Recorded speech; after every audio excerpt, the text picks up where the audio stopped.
Good morning. It is Tuesday, July 22nd, and yesterday I made a video regarding ICE's new policy of mandatory detention for essentially any undocumented individual detained by ICE who entered without inspection. And essentially that means that they're not eligible for bond. And so now, today I want to talk about who is most at risk for prolonged detention under this new policy. Well, first, basically anybody who entered without permission and was never detained by Border Patrol or ICE. This is regardless of how long they've spent here. It can be somebody who's been here working for 20 years, it doesn't matter. This is a new group of people that this has been expanded to. Remember, previously it was just people who maybe entered without inspection and were detained immediately thereafter. At this point, it doesn't matter how long you've been here. If you entered without inspection, ICE is definitely going to argue that you are subject to mandatory detention. Second is people who were actually arrested by Border Patrol soon after crossing into the U.S.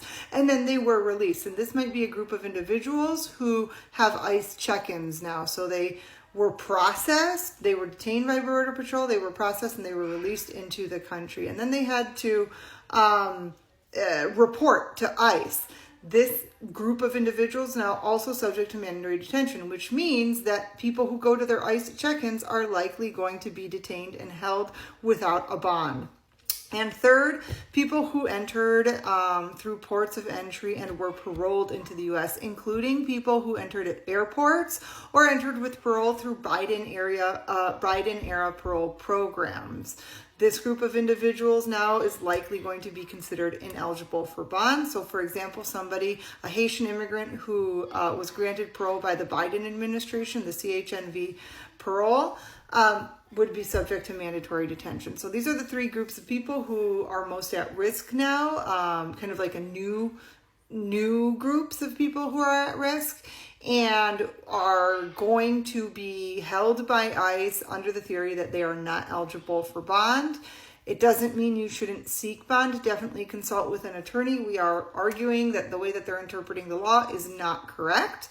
It's based on a series of new cases as well as policy memos issued. So that's, all I can say is that we're doing our best to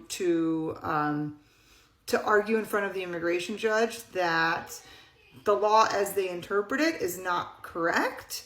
Some judges are still issuing bonds, others are not, and are siding with ICE and OPLA attorneys.